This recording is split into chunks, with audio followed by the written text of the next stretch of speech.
Assalamualaikum, hai, ketemu lagi di Dian Novitasari Channel di Inspirasi Budi. Jangan lupa subscribe, like, share, and komennya. Terima kasih. Hari ini kita melanjutkan membahas materi kelas 4, tema 7, subtema 2, pembelajaran 2. Silakan disimak ya. Buka buku kelas 4, tema 7, subtema 2, pembelajaran 2, halaman 57. Salah satu keragaman budaya di Indonesia adalah tarian. Apa tarian khas dari suku bangsamu? Yuk kita pelajari bersama. Ayo mengamati, lihatlah peragaan tari daerahmu, baik secara langsung maupun melalui rekaman video. Fokuslah untuk memperhatikan gerak para penari. Nomor 1, bagaimana formasi para penari? Yang kedua, bagaimana arah hadap gerak penari selama peragaan tari? Jelaskan hasil pengamatanmu dalam bentuk gambar sederhana, lalu peragakan. Alternatif jawabannya bisa seperti ini ya. Video yang saya amati adalah tari saman dari Aceh. Formasi para penari membentuk garis lurus horizontal. Yang kedua, arah hadap gerak penari selama peragaan tari adalah lurus ke depan, seperti yang terlihat di dalam gambar. Bawahnya, ayo membaca. Bacalah teks berikut. Pola lantai gerak tari. Saat penari memeragakan suatu tarian, penari kadang bergerak ke kiri, ke kanan, maju, mundur, atau bergerak membentuk lingkaran. Jika digambarkan, seolah-olah ada satu garis imajiner yang dilalui penari selama menyajikan satu tarian. Lanjut halaman 58. Garis imajiner ini juga dapat kita gambarkan dengan melihat formasi para penari dalam memperagakan tarian. Para penari dapat membentuk formasi garis lurus, lengkung, segitiga, atau lingkaran. Bentuk formasi garis ini dapat berubah-ubah selama penari menampilkan sebuah tarian. Garis imajiner yang dilalui oleh penari saat melakukan gerak tari disebut pola lantai. Pola lantai juga merupakan garis imajiner yang dibuat oleh formasi penari kelompok. Secara umum, pola lantai berupa garis lurus atau garis lengkung. Bentuk pola garis lurus dapat dikembangkan menjadi berbagai pola lantai, di antaranya horizontal, diagonal, garis lurus ke depan, zigzag, segitiga, segi empat, dan segi lima.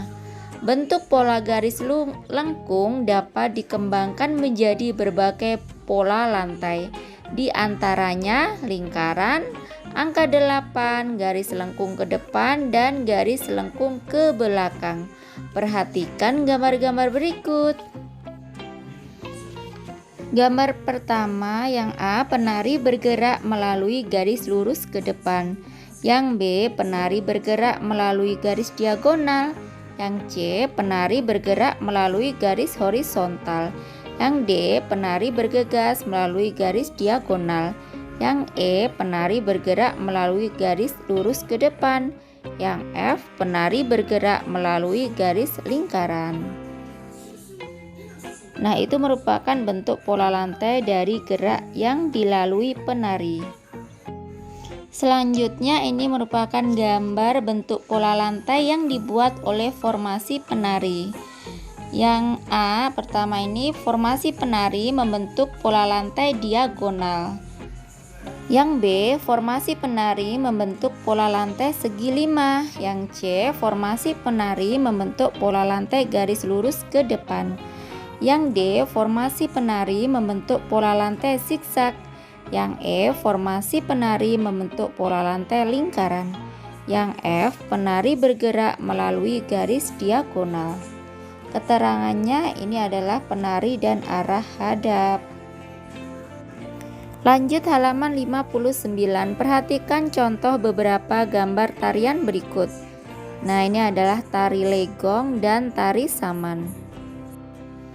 Bawahnya adalah tugas. Berdasarkan teks pola lantai gerak tari, kerjakan tugas berikut. Tuliskan kembali pengertian pola lantai menggunakan bahasamu sendiri. Usahakan agar orang lain memahami dengan mudah saat membaca tulisanmu. Gunakan kosakata baku. Yang kedua, gambarlah pola lantai yang terlihat dari gambar dua tarian pada teks tersebut. Alternatif jawabannya bisa seperti ini ya.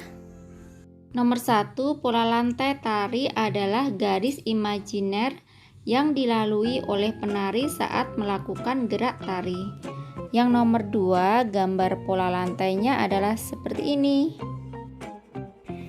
Pada teks pola lantai gerak tari terdapat foto tari legong. Penari tari legong membawa kipas. Kipas digunakan sebagai penunjang gerak tari dan unsur keindahan penampilan tari. Dalam kehidupan sehari-hari, kita menggunakan kipas saat udara panas. Namun, saat ini manusia telah banyak menggunakan kipas angin atau alat pendingin ruangan. Kipas angin dan alat pendingin ruangan merupakan contoh alat elektronik, yaitu alat yang bekerja menggunakan listrik. Bawahnya, ayo bercerita. Pada pembelajaran 1, kamu mendapat tugas ini. Tugasnya yaitu yang pertama, kamu telah membaca teks listrik statis dan listrik dinamis. Pengetahuan apa yang kamu dapat dari teks tersebut? Tuliskan dengan bahasamu sendiri. Yang kedua, carilah contoh lain yang menunjukkan gejala listrik statis. Lanjut halaman 60. Pada pembelajaran 2, bacakan hasil tugasmu di depan Bapak atau Ibu guru dan teman-teman. Sekarang bacakan hasil tugasmu. Bawahnya, ayo berdiskusi. Perhatikan gambar beberapa alat elektronik berikut. Nah, ini yang gambar sebelah kiri ini adalah gambar lampu senter, sedangkan sebelah kanan ini adalah gambar kipas angin.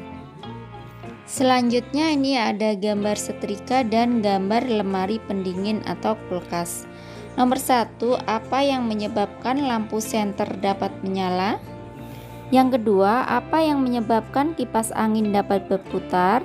Yang ketiga, apa yang menyebabkan setrika menjadi panas? Yang keempat, apa yang menyebabkan air dapat membeku di dalam lemari pendingin?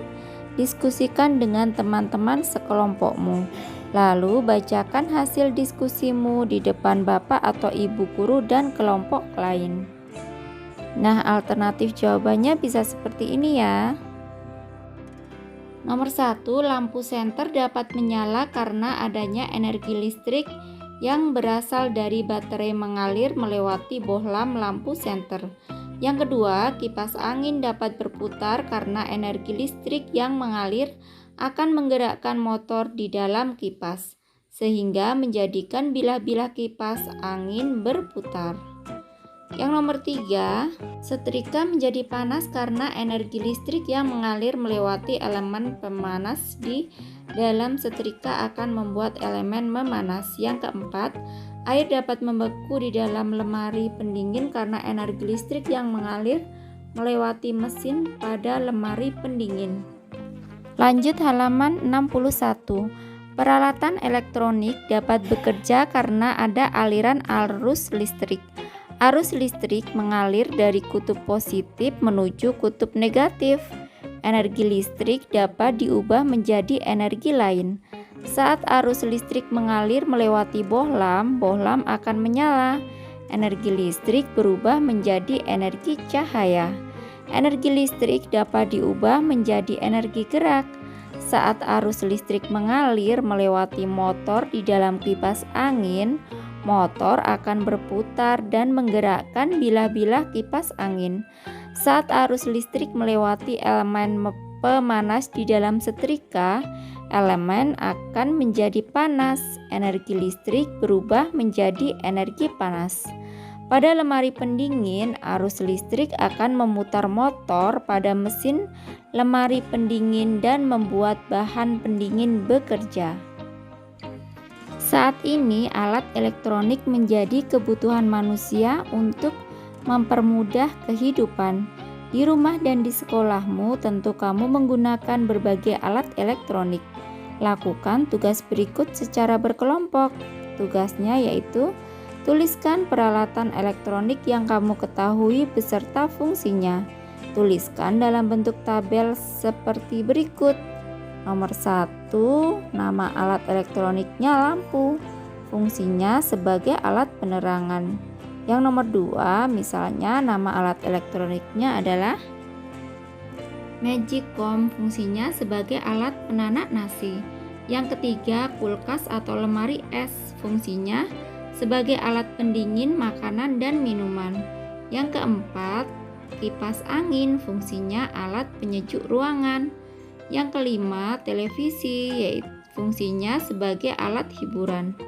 Yang keenam, yaitu telepon, fungsinya sebagai alat komunikasi.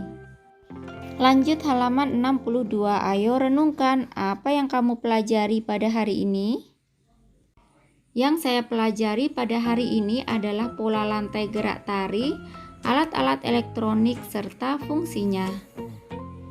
Bawahnya, apa yang kamu ketahui tentang pola lantai gerak tari? Pola lantai gerak tari adalah garis imajiner yang dilalui oleh penari saat melakukan gerak tari. Jika digambarkan, pola tersebut berupa garis horizontal, diagonal, garis lurus ke depan, zigzag, segitiga, segi empat, dan segi 5. Bawahnya, kerjasama dengan orang tua.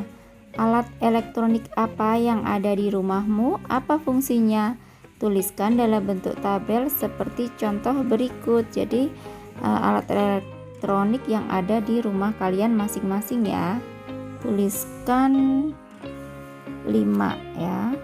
5 nama alat elektronik beserta fungsinya. Yang pertama misalnya televisi, fungsinya sebagai alat hiburan. Yang kedua, lampu sebagai alat penerangan. Yang ketiga, kipas angin sebagai alat penyejuk ruangan. Yang keempat, setrika sebagai alat untuk merapikan pakaian. Yang kelima, mesin cuci sebagai alat untuk mencuci pakaian. Nah, kiranya cukup sekian dulu video pembelajaran kali ini. Sampai ketemu di video pembelajaran berikutnya. Semoga bermanfaat. Wassalamualaikum warahmatullahi wabarakatuh.